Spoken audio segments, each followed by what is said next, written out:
A Christmas Carol by Charles Dickens.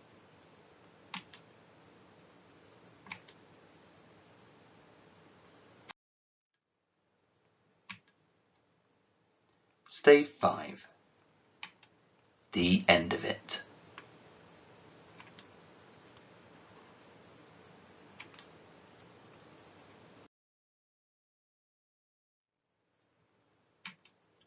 Yes, and the bedpost was his own. The bed was his own, the room was his own. Best and happiest of all, the time before him was his own to make amends in.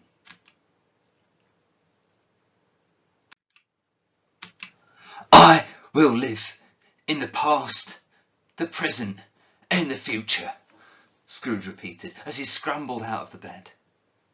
The spirits of all three shall strive within me. Oh, Jacob Marley, heaven and the Christmas time be praised for this. I say it on my knees. Oh, Jacob, on my knees. He was so fluttered and so glowing with his good intentions that his broken voice would scarcely answer to his call. He had been sobbing violently in his conflict with the spirit, and his face was wet with tears. "They're not torn down," cried Scrooge, folding one of his bed curtains in his arms. "They're not torn down, rings and all. They're here. I am here.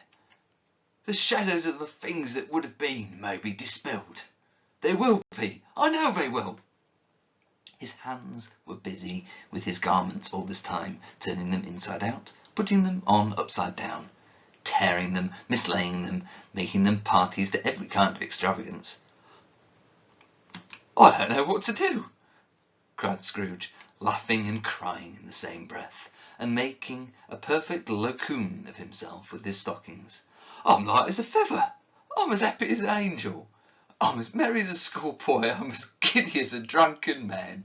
A Merry Christmas to everybody, and a Happy New Year to all the world. Hello there, whoop, hello!" And he frisked into the sitting room, and was now standing there, perfectly winded. "There's the saucepan that the gruel was in," cried Scrooge, starting off again and frisking round the fireplace. "There's the door by which the ghost of Jacob Marley entered.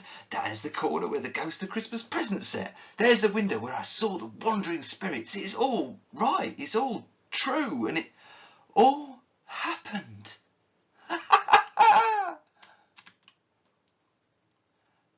Really, for a man who had been out of practice for so many years, it was a splendid laugh, a most illustrious laugh, the father of a long, long line of brilliant laughs. "I don't know what day of the month it is," said Scrooge. "I don't know how long I've been among the spirits. I don't know anything. I'm a baby. Never mind, I don't care. I'd rather be a baby. Hello, whoop, hello there." He was checked in his transports by the churches ringing out the lustiest peals he had ever heard. Clash, clang, hammer, ding dong bell, ding dong, bell dong ding, hammer clang clash. Oh, glorious, glorious. Running to the window, he opened it and put out his head. No fog, no mist, clear, bright, jovial, stirring cold. Cold, piping for the blood to dance to, golden sunlight, heavenly sky, sweet, fresh air, merry bells. Oh, glorious, glorious. "What's today?" cried Scrooge, calling downward to a boy in Sunday clothes who perhaps had loitered in to look about him. "Eh?" returned the boy, with all his might of wonder. "What's today, my fine fellow?" said Scrooge. "Today?" replied the boy. "Why, it's Christmas Day." "It's Christmas Day," said Scrooge to himself. "I haven't missed it. The spirits done it all in one night. They can do anything they like. Of course they can. Of course they can. Hello, my fine fella." "Hello," returned the boy. Do you know the poulterers in the next street but one, at the corner? Scrooge inquired. I should hope I did, replied the lad. An intelligent boy, said Scrooge. A remarkable boy. Do you know whether they've sold the prize turkey that was hanging up there? Not the little prize turkey, the big one. What? The one as big as me? Returned the boy. What a delightful boy, said Scrooge. It's a pleasure to talk to him. Yes, my buck. It's hanging there now, replied the boy. Is it? Said Scrooge. Go and buy it.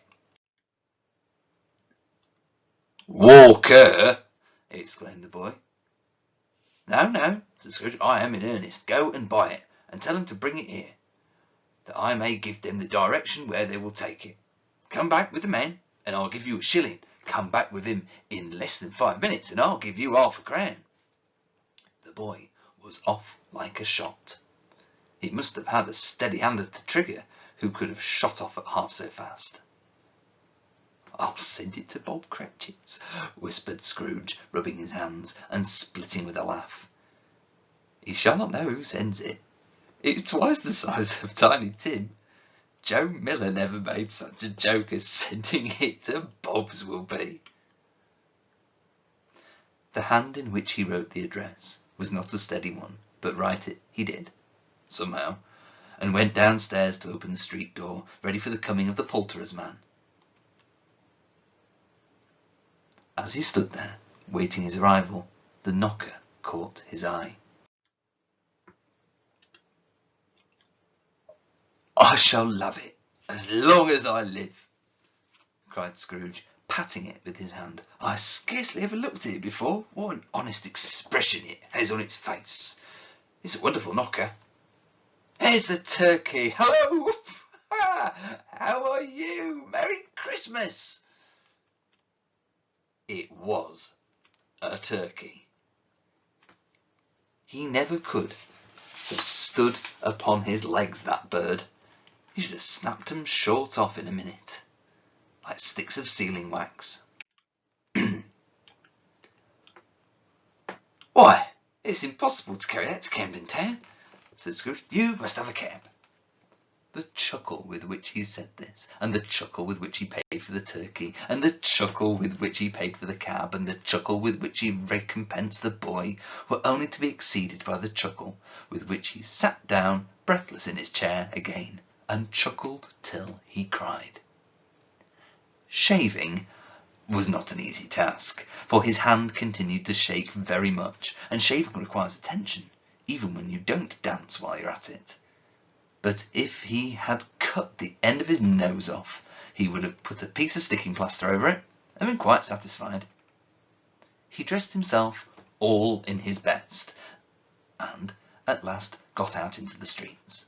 The people were by this time pouring forth, as he had seen them, with the ghost of Christmas present, and walking with his hands behind him. Scrooge regarded every one with a delighted smile. He looked so irresistibly pleasant, in a word, that 3 or 4 good-humoured fellows said, "Good morning, sir, and Merry Christmas to you." And Scrooge said often afterwards that of all the blithe sounds he had ever heard, those were the blithest in his ears. He had not gone far when, coming on toward him, he beheld a portly gentleman, who had walked into his counting-house the day before, and said, "Scrooge and Marley's, I believe." It sent a pang across his heart to think how this old gentleman would look upon him when they met, but he knew what path lay straight before him, and he took it. "My dear sir," said Scrooge, quickening his pace, and taking the old gentleman by both hands, "how do you do? I hope you succeeded yesterday. It was very kind of you. A Merry Christmas to you, sir." "Mr. Scrooge?" "Yes," said Scrooge. "That is my name, and I fear it may not be pleasant to you. Allow me to ask your pardon, and will you have the goodness—" Here Scrooge whispered in his ear. "Lord bless me!" cried the gentleman, as if his breath were gone. "My dear Mr. Scrooge, are you serious?" "If you please," said Scrooge. "Not a farthing less. A great many back payments are included in it, I assure you. Will you do me that favour?" "My dear sir," said the other, shaking hands with him, "I don't know what to say to such "Don't say anything, please," retorted Scrooge. "Come and see me. Will you come and see me?" "I will," cried the old gentleman, and it was clear he meant to do you. "Thank you," said Scrooge. "I'm much obliged to you. I thank you 50 times. Bless you."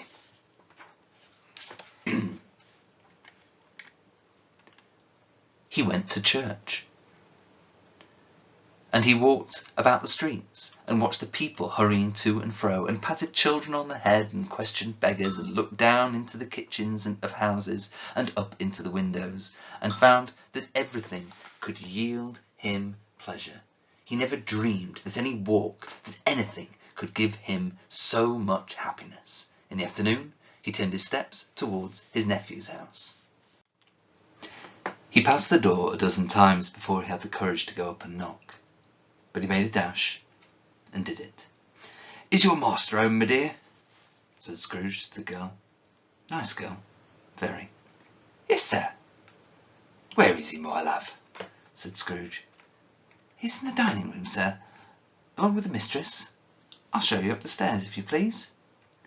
"Thank ye, he knows me," said Scrooge, with his hand already on the dining room lock. "I'll go in here, my dear." He turned it gently, and sidled his face in. Round the door. They were looking at the table, which was spread out in a great array, for these young housekeepers are always nervous on such points, and like to see that everything is right. "Fred," said Scrooge. Dear heart alive, how his niece by marriage started! Scrooge had forgotten for the moment about her sitting in the corner with the footstool, or he wouldn't have done it on any account. "Why, bless my soul!" cried Fred. "Who's that?" "It's I, your Uncle Scrooge. I've come to dinner. Will you let me in, Fred?" Let him in? It's a mercy he didn't shake his arm off. He was at home in 5 minutes. Nothing could be heartier. His niece looked just the same. So did Topper when he came. So did the plump sister when she came. So did everyone when they came. Wonderful party. Wonderful games. Wonderful unanimity. Wonderful happiness. But he was early at the office next morning. Oh, he was early there. If he could only be there first and catch Bob Cratchit coming late. That was the thing he'd set his heart upon. And he did it. Yes, he did. The clock struck 9. No Bob. 1/4 past. No Bob. He was full 18 minutes and a half behind his time. Scrooge sat with his door wide open, that he might see him come into the tank. His hat was off before he opened the door, his comforter too. He was on his stool in a jiffy, driving away with his pen, as if he were trying to overtake the 9 o'clock. "Hello," growled Scrooge in his accustomed voice, as near as he could feign it. "What do you mean by coming here at this time of day?" "Oh, I'm very sorry, sir. I am beyond my time." "You are?" repeated Scrooge. "Yes, I think you are. Step this way, if you please." "It's only once a year, sir," pleaded Bob, appearing from the tank. "It shall not be repeated. I was making rather merry yesterday."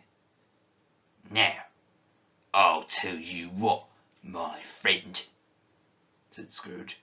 "I'm not going to stand for this sort of thing any longer, and therefore," he continued, leaping from his stool and giving Bob such a dig in the waistcoat that he staggered back into the tank again, "and therefore I am about to raise your salary." Bob trembled and got a little nearer to the ruler. He had a momentary idea of knocking Scrooge down with it, holding him and calling to the people in the court for help and a strait waistcoat. "A Merry Christmas, Bob," said Scrooge, with an earnestness that could not be mistaken, as he clapped him on the back. "A merrier Christmas, Bob, my good fellow, than I've given you for many a year. I'll raise your salary and endeavour to assist your struggling family. And we will discuss your affairs this very afternoon over a Christmas bowl of smoking Bishop, Bob. Make up the fires and buy another coal scuttle for you before you dot another I, Bob Cratchit." Scrooge was better than his word. He did it all and infinitely more. And to Tiny Tim, who did not die, he was a second father. He became as good a friend, as good a master, and as good a man as the good old city knew, or any other good old city, town, or borough in the good old world. Some people laughed to see the alteration in him, but he let them laugh, and little heeded them, for he was wise enough to know that nothing ever happened on this globe for good at which some people did not have their fill of laughter in the outset, and knowing that such as these would be blind anyway, he thought it quite as well that they should wrinkle up their eyes in grins, as have the malady in less attractive forms.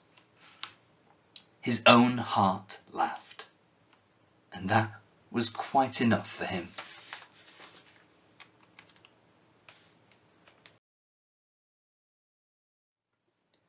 He had no further intercourse with spirits, but lived upon the total abstinence principle ever afterwards.